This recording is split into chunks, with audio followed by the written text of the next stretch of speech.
We've been looking at various scenarios in the scriptures where people felt like they were dying, that things were not going well, fairly, and God seemed to be nowhere to be found. He was the unlocatable God. When God is silent, he is not still. When he's doing nothing, he's up to something. No place is this principle driven to our souls any more than the book of Job. The book of Job is the quintessential expression of suffering in the Bible. Nothing compares to it in terms of understanding the nature and the struggle of suffering and not being able to locate God in your pain. Job, I've never taught on the book of Job. I've talked a lot about Job, but a cursory reading of the book of Job, you will discover, you talk about knowing God, and I'm going to bring a principle out in a moment. There's no place where you can better understand God in terms of a suffering than the book of Job, because that is its context. We're introduced to Job as a righteous man. So Job is committed to God. We're not talking about a pagan. We're not talking about a man who doesn't care anything about God. We're talking about a man who was deeply committed to God. That's in the first chapter. We're also talking about a successful man.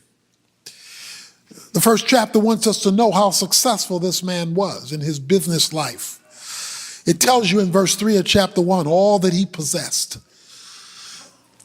Therefore, it is possible to be godly and successful.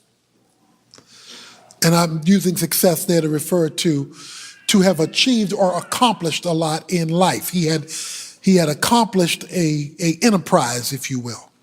He was also a family man with 10 children. And so he was committed to God. He had overwhelming wealth. And he had a family. This is Job. The problem occurs when something happens in heaven that Job is unaware of on earth. There is a meeting in heaven between God and the devil that Job doesn't know anything about. But the meeting is about Job. So Job is getting ready to suffer in history because of a discussion in eternity.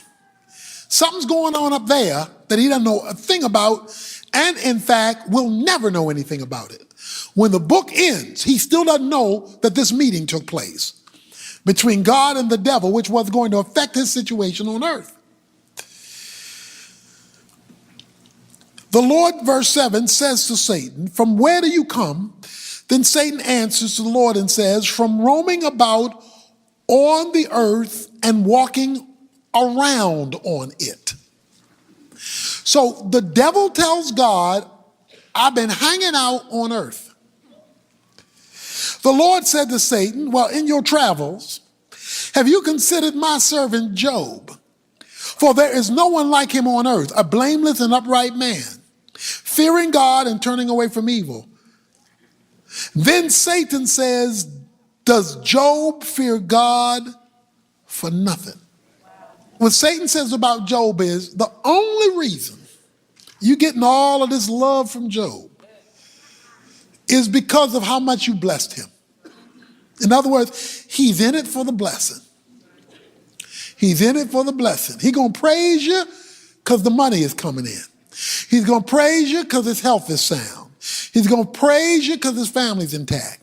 He's going to praise you because everything is going so perfect in this man's life. Who wouldn't follow God? I believe he's following you, but not for nothing. He's following you for something. So an accusation is made. Satan is called in the Bible the accuser of the brethren. So he brings Job up. Now, this introduces a whole theology that our time will not allow us to get into. We've talked about it in detail some years ago on the angelic conflict or the battle between angels. Satan is an angel. Of course, he's the chief angel of the demons. His regiment are the demons. And the job of angels is to interact with earth from the spiritual realm. This room, we just had a discussion on our leadership meeting, is right now full of angels. There are angels encircling this room. Why? Because Hebrews 1:14 says believers have been assigned angels. So everybody in here has at least one angel who is responsible for you as a believer. He is responsible for you. There will be many things you will discover in eternity that could have happened, that didn't happen, not because of you, but because of an angel. You thought it was luck or chance, or you woke up when you nodded off just in time and you didn't have the accident, when actually you were nudged, but you were touched by an angel. Angels are all over the place. The problem is that they're invisible beings. But being invisible doesn't mean they're not real. God is invisible, doesn't mean he's not real. It's another realm. It's a spiritual realm.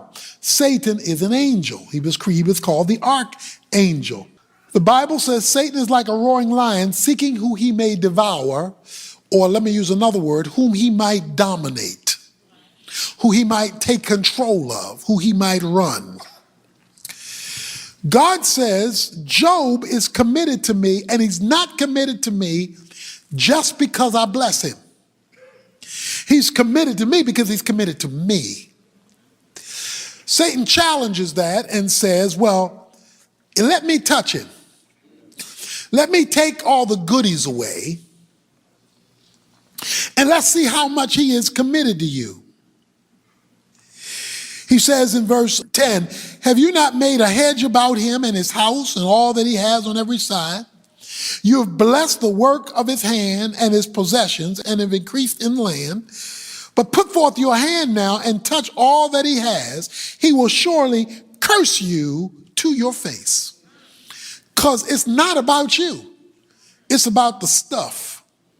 It's about the goodies. Then the Lord said to Satan, behold, all that he has is in your power. Only do not put forth your hand on him. So Satan departed from the presence of the Lord. Satan only got to touch Job by permission. So there's one thing you need to know about the devil, and that even as the devil, he's God's devil. In other words, when it comes to God's children, particularly, because that's what we're talking about now, Satan has to get permission to touch you. Particularly if you're upright in your pursuit of God, and your pursuit of God is authentic. He's challenging it. Now, there are all kinds of theological questions. Well, why didn't God just stop Satan? Why didn't he stop him with Adam and Eve in the garden? Okay. God will, for his own sovereign purposes, choose to demonstrate to the spiritual realm the commitment of those who are authentically his and who are committed to him. And, who God chooses, how God chooses, why God chooses, that's a mystery that I can't answer for specific situations. But Job is an illustration of that. So Satan is allowed to test Job, and Job is about to enter in, beginning in verse 13, the worst day of his life. His world will come crumbling down in a day. He is getting ready to go through something that is beyond human ability to grasp in terms of devastation, because he loses everything. Yeah, that just summarizes it. He loses his children, he loses his servants, he loses his business, he loses his wealth, he loses his health, he loses everything on a dime. And he loses everything on a dime because Satan was allowed to touch him, given permission to do so by God. And I know that's hard to grasp, and it's hard to accept, yet we can't rewrite the Bible to only the parts we like. We can't just skip the book of Job and pretend like it's not in the Bible. Then, verse 20, Job arose and tore his robe and shaved his head. That's a position of despair. He fell to the ground and worshiped. Now, if there's any day that you don't feel like going to church, that you don't feel like exalting and extolling God, is today. The question on the floor is, will you worship God when things are not going well for you? It's easy to worship God when it's all flowing. When the money's right, when the relationships are right, when the circumstances are right, when there is no pain, no problem. But Job says, God told Satan about Job, Job is not relating to me simply because of what I give him. Now, we would probably all say that. We would probably all say, well, I love the Lord because I just love the Lord. And while I'm grateful for what he's given me, that's not why I love him. Well, how are we going to really know that? In other words, what's the proof of that? The proof of that is what you do when you don't have all of that. When it's a bad day, a disappointing day, when you didn't get the raise and you didn't get the promotion and you didn't get the opportunity and it didn't work out. You were praying and trusting God and all that, and it went opposite to what you were asking for. Do you still worship him? Do you still love him? And do you still exalt him? You see, the proof of your love is when it goes bad, not only when it's going good. So he worships, and he said, naked I came from my mother's womb, and naked I shall return there. The Lord gave, and the Lord is taken away. Blessed be the name of the Lord. Through all of this, Job did not sin, nor did he blame God. Now, that's an interesting statement because it says he didn't blame God. But in the previous verse, he says the Lord gives and the Lord takes. Sound like he blaming God to me. He says the Lord took all this. What he means by not blaming God is he did not do what Satan said he would do. And that is blame God in the sense of turning his back on God.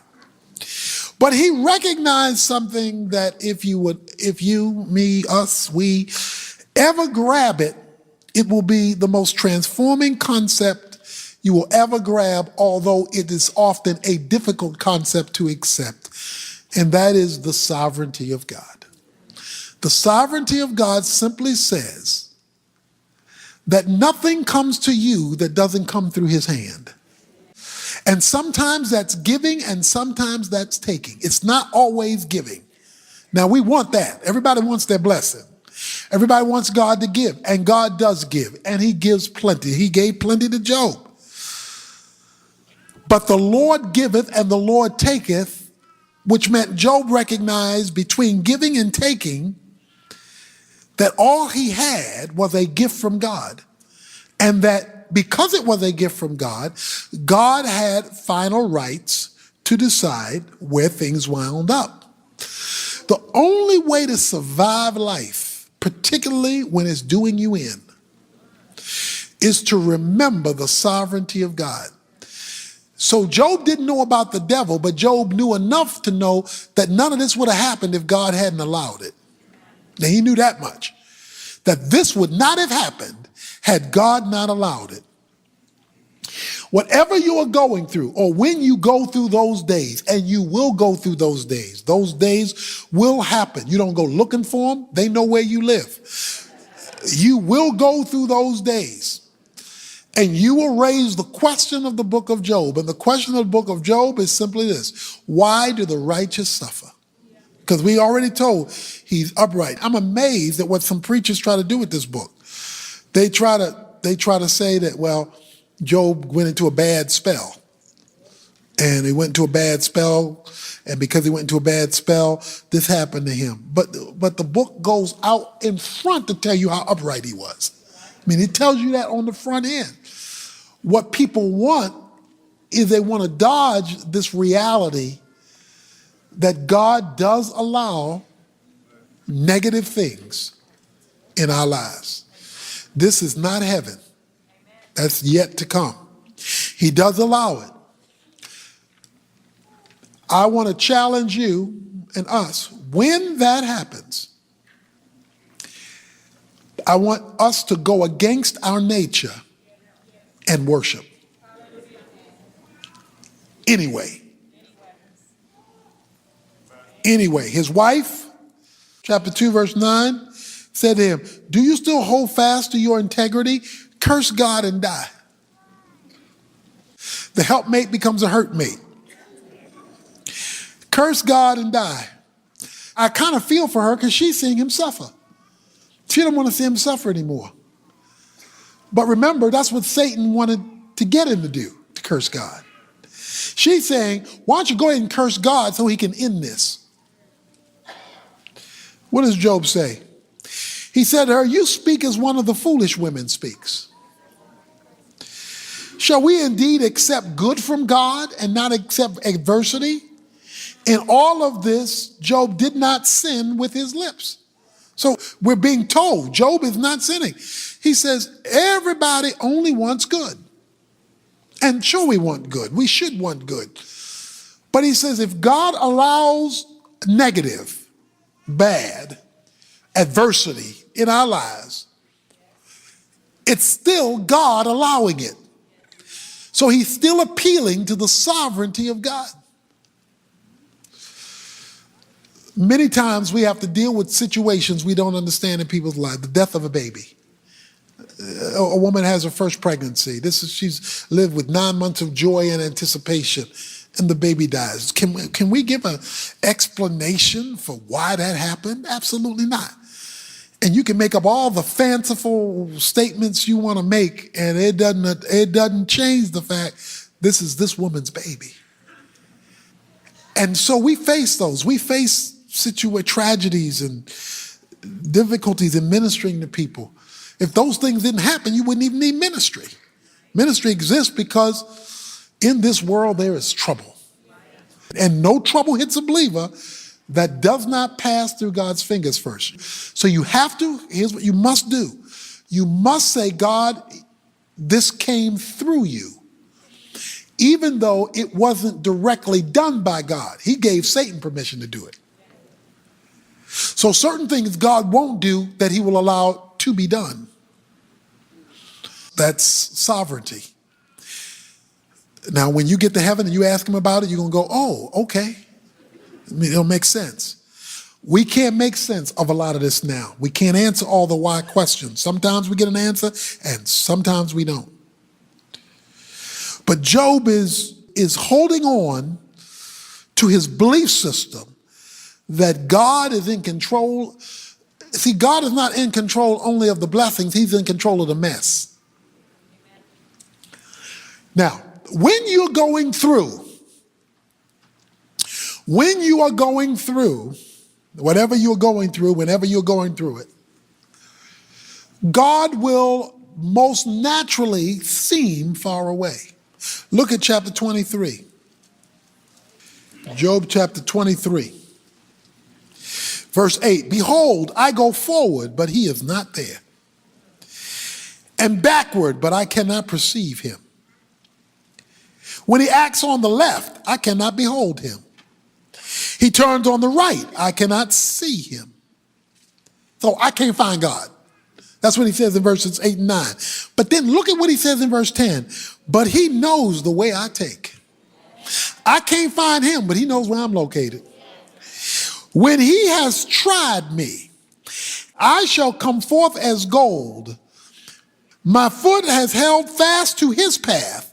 I have kept his way and not turned aside. I have not departed from the command of his lips. I have treasured the words of his mouth more than my necessary food. I can't find him, but he knows me. He knows where I am, why I am, how long I've been here, how long I'm going to be here. I'm going to worship him because of what I know he knows. Even though I don't understand why he's doing this to me and why it's taking so long for it to change. So he can't find God, and God is often absent as far as what we can perceive. We feel God when things are going well, but when he's nowhere to be found because we're going through and it looks like Satan is having his way with us or circumstances are having his way with us. Now, this all comes to a head because he's trying to figure this out. He's trying to figure out, why are you doing this to me? And he's not getting any answers. This all culminates now beginning in chapter 38. Now, we don't have time to read this, but I want you to read chapters 38 through 41. In those chapters, 38 through 41, God now enters the scene, the God he couldn't find. And verse 1 says, then the Lord answered Job out of the whirlwind. So Job has been asking for 37 chapters, where are you? I can't find you. How come? How long? It ain't right. He's got 37 chapters. He's been trying to figure this out. He called some of his homeboys, 3 of his homeboys around. So why can y'all help me figure this out? And they messed him up more. Yeah, he's trying to figure this out. Because sometimes only God can deal with it. It's too deep. It's too personal to you. And while you're seeking answers, you're not getting specific clarification for why you're stuck in this mess. In verse 38, God gives him a lecture on God. It is one of the most pregnant lectures on God in the Bible that shows the scope of God's greatness, the scope of God's sovereignty, the scope of God's control, and the finiteness and limitations of a man. Basically, he tells Job in 38 to 41, all you giving yourself is an Excedrin PM headache, because I am the unfigure-outable God. That's what he's going to tell him in 38 to 41. This one you need the whole bottle for, because this one, he tells him, he says, why don't you help me keep the water from coming up on the sand? Why don't you go out and feed Leviathan? That's the dinosaur. Why don't you go out there, why don't you feed the lions? Why don't you go out and do that? In other words, he's showing him his limitations. He's saying to him, you're not going to figure this out, Job. You're not going to figure this out. Now, chapter 42, in closing. Watch this now. Job, he gets his lecture from God through chapter 41. Then Job answered the Lord after he gets his lecture and says, I know that you can do all things. I got it. So you could have stopped this a long time ago. You could have changed this. You could have reversed this because you bad. I got it. And that no purpose of yours will be thwarted. So he learning some theology here. I know you got this in control even though it feels out of control. Who is this that hides counsel without knowledge? What in the world have I gotten myself into with you? Therefore, I have declared that which I did not understand. I'm talking stuff I don't know nothing about. I don't know nothing about. Because when you start talking about God too long, you you just illustrating ignorance. He said, I've been talking about stuff and don't even know what I'm talking about. He says, things too wonderful for me, which I did not know. I didn't know all of this until I went through this trouble. Okay, you find that? I didn't know all this about you till I went through this mess.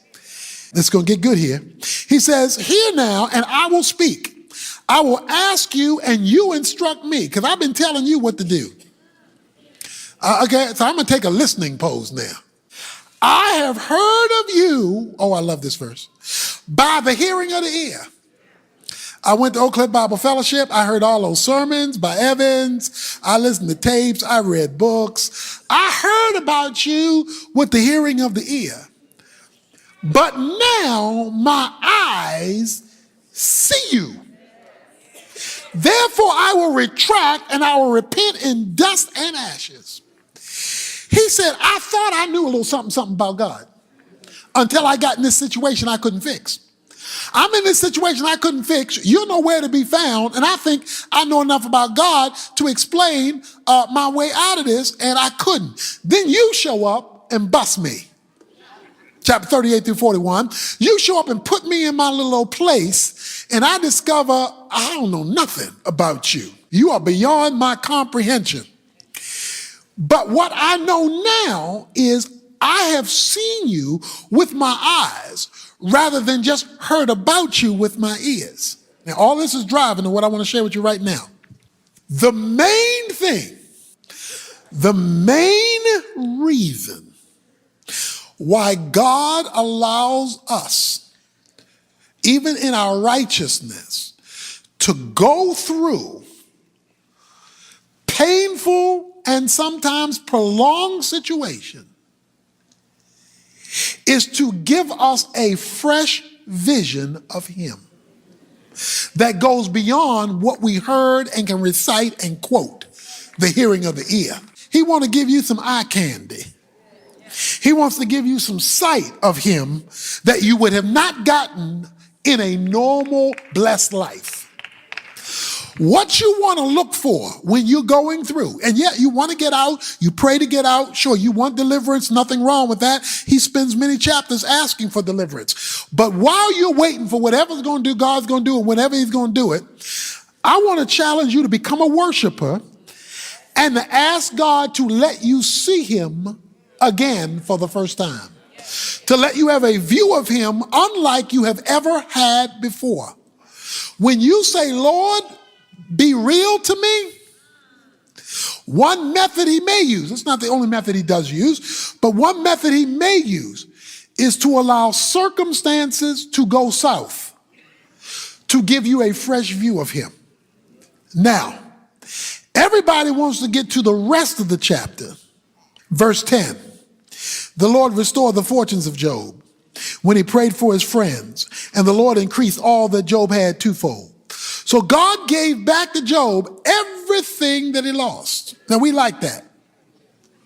But watch the pattern. He's righteous. He loses everything. He doesn't understand why, but he gets this fresh view of God. He responds to the fresh view of God, then he gets back the stuff. What we want is, I lost the stuff, give me back the stuff. I ain't into no fresh view of nothing.